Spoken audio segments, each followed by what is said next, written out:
Nous allons remettre ce moment exceptionnel entre les mains de celui qui était, qui est, qui revient.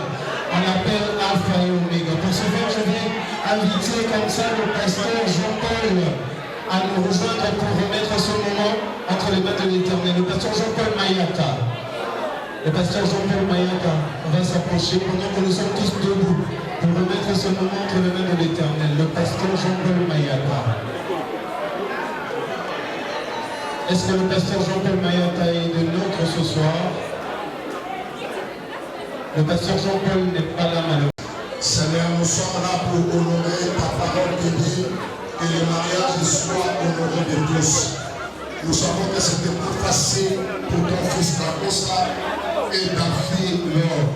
Mais ce soir, tu as accompli ta parole. Père Céleste, je recommande cette soirée entre tes deux saintes mains. Père, je pose le silence à tout esprit qui n'élève pas le nom de Jésus en Seigneur. J'invoque ta Seigneurie, sois le maître absolu, au nom glorieux, puissant, majesté Jésus-Christ. Je vais ainsi prier. Amen. Soyez abondamment bénis.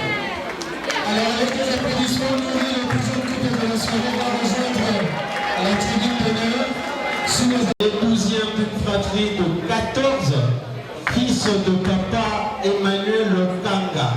Malheureusement, papa ne sait pas être avec nous ce soir. Papa est dans l'au-delà. Mais moi, je ne peux pas vous demander de garder une minute de silence en mémoire de papa. C'est vrai que papa est parti, mais la progéniture de papa continue à exister à travers l'or. Papa Koufi, mais papa Zalika Kanakati. Alors, est-ce qu'on peut applaudir bien fort pour papa? Comme ça, même dans l'au-delà, il s'est fêté avec nous ce soir. Mais papa Emmanuel Kanga n'a pas fait cette charmante dame seule. C'était en complicité avec maman Élisée Ngana. Est-ce que vous avez maman Élisée? Élisée. Merci maman. Ça m'a pas moulé. Au bout de moi la kitoko. Au bout de moi la kitoko. Quand était la maman dans beaucoup. L'or tire sa source dans le Congo central. C'est ça? À Congo, la Zala qui soit là. À Congo, la Zali. À Congo, la Bête, ma bonne pour la Binomoko.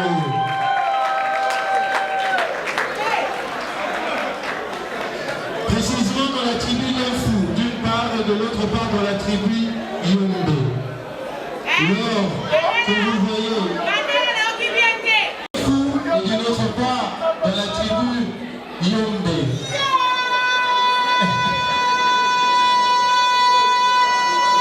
Merci. Laure détient un respect. Pour le moment, elle est businesswoman. C'est ça, madame? J'étais avec elle il y a quelques jours. Je lui ai posé la question de savoir si elle souhaiterait faire combien d'enfants. Sa réponse était très claire. Elle veut en faire 3. Une seule fille et 2 garçons. Mesdames, mesdemoiselles et messieurs, vous êtes d'accord avec moi que c'est l'extérieur qui attire comme on a dit Bakanae. Mais ça va pas voter. Après, on a tout le temps le tour dans la émission à Talaki Tacosta. Et là, on y a ce frère qui n'a pas. Je vais reprendre le problème de sa barbe. Alors, on dit Mandefo, le Sotamoni, ce qu'on met Mandefo d'Acosta, comment on va monter ça, mais il n'avait pas la barbe, ils n'ont pas maman. Après qui ça, Katayango. Au-delà de tout ça, ce sont les lèvres pulpeuses de Santa Costa.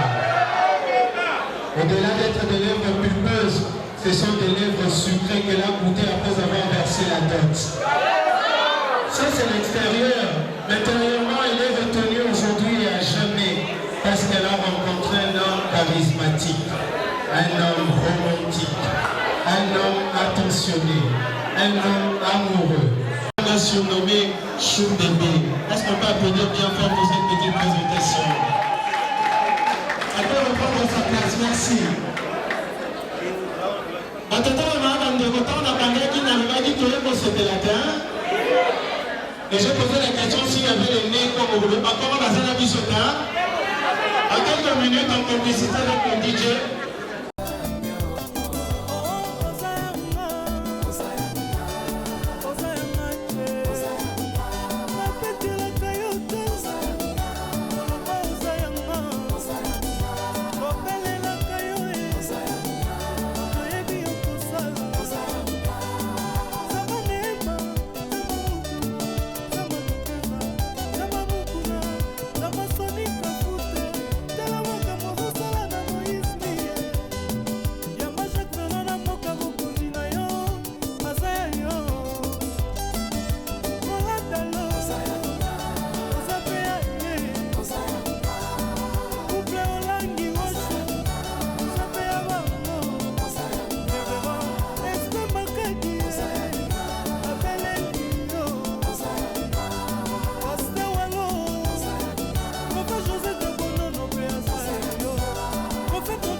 Nous sommes tous une seule église.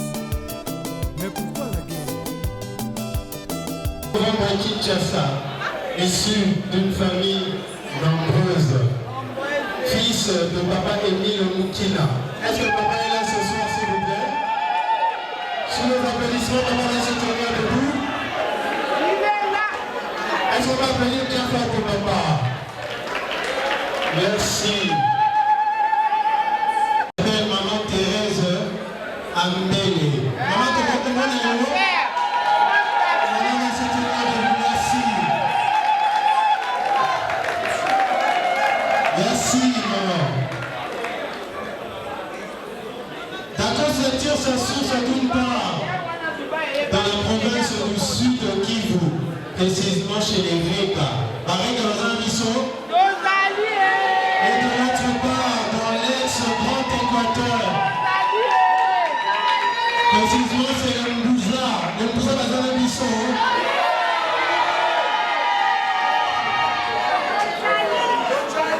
Cédric Etienne, un gradué en communication de l'IFASIC. Actuellement, il est scénariste, metteur en scène, auteur, compositeur, interprète et chargé de communication au sein de FBT.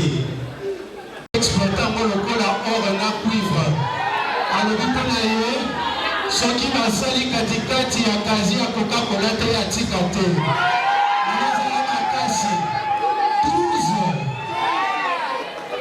Je lui ai posé la question de savoir Toka Biyamanae.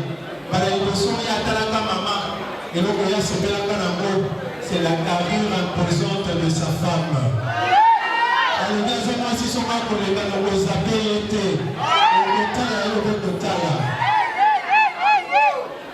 On ah, c'est que la maman ne soit pas considérée. La maman ne soit pas considérée. On a encore la fête d'artifice et complète à la ciblée. Au-delà de tout ça, il est follement amoureux de la petite bouche de sa femme. Elle dit, maman, Zana, mon bouchon et à Pepsi. Il est tombé également amoureux des yeux de sa dulcinée. Elle dit, maman, Zana, Nice, le coup a été monté, il va se la faire la Mercedes-Benz E-Classe coupée. Abi maman soka kangeli puta okolela. Au-delà de tout ça, il est aussi amoureux de joues pommées de sa femme. Abi maman zan na matama lokwa tomate kubimana kikakati maman oliva de. Mais mesdames et messieurs, ça c'est l'extérieur. Intérieurement, il est retenu aujourd'hui à jamais parce qu'il a rencontré une femme d'espoir, une femme de patience, une femme de tolérance, une femme sociale, une femme compatissante, une femme compréhensive, une femme respectueuse,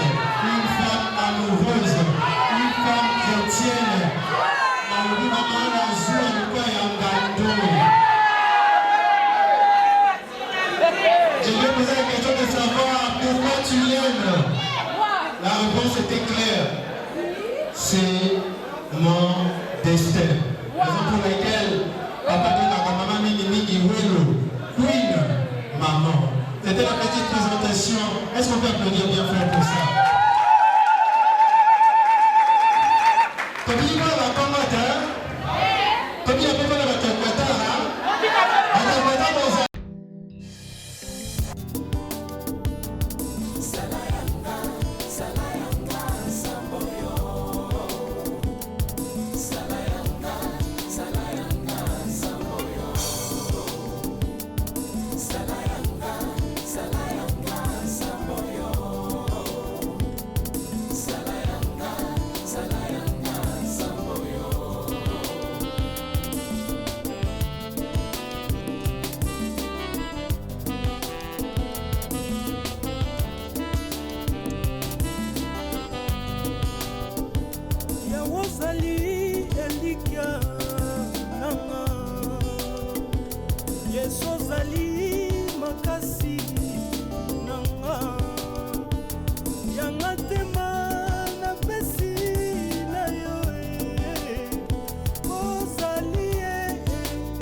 sommes tous une seule église. Mais pourquoi la guerre?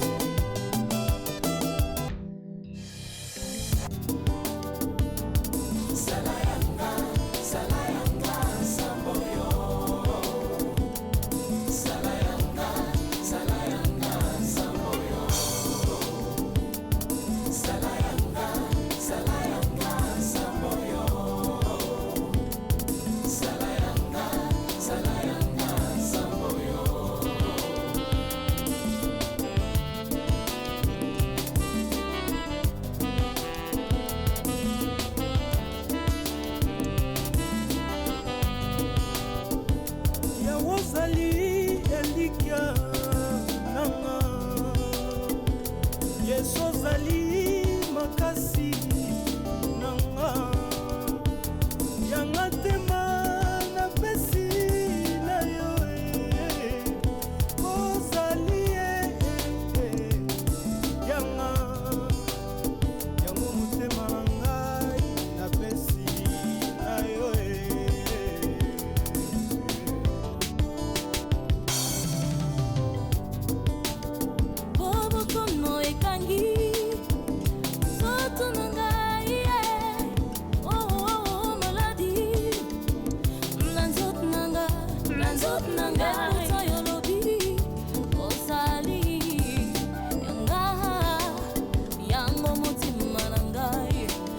Besi na yo salayanga samboyo salayanga samboyo siela isamo selu soko tikinai nakakwe ya yesu salayanga samboyo tango yo ponaki mose aboyaki kasi yo ponaki ye yo pesaki ero asala nde mosungi nga mpe lokola yo poninga nasalela yo nini yopesinga kote esunganga natelemi nasosela yo sunganga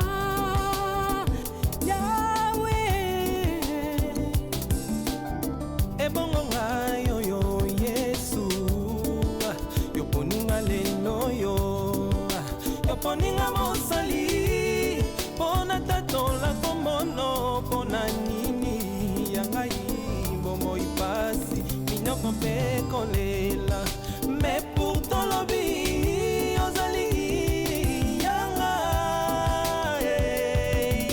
nakozala moto kasi mokila te okeseni ekozalanga na bapagano nzambe nanga okobimiselanga mai ata na desert nzambe nanga ngai nabengaka yo lete na dititre yawe yo nde ekimelo nanga nzambe ngai nabetelaka yo tolo yaya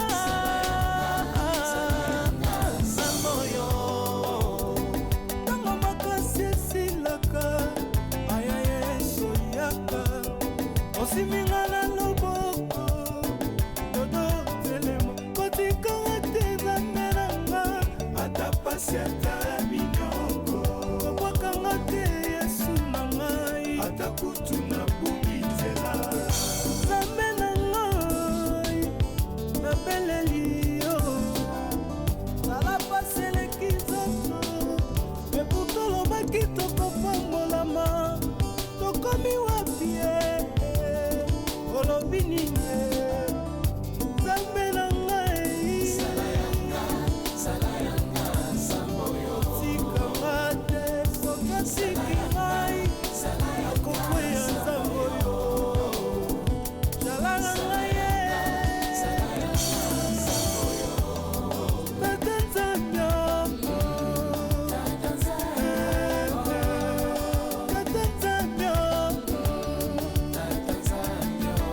Como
ozali elikya nanga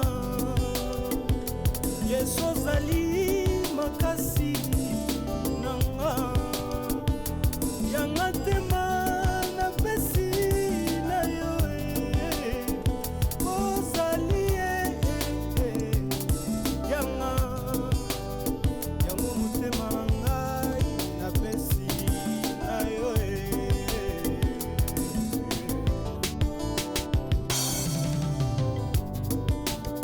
bobokono ekangi soto na ngai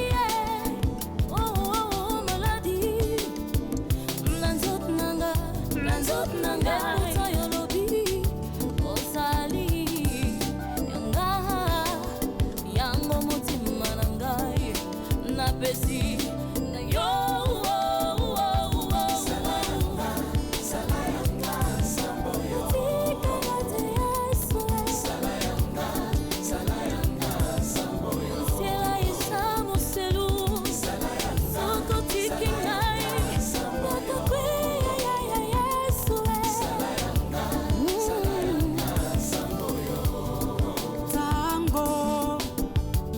yoponaki Moïse Mose aboyaki kasi yoponaki ye yopesaki ye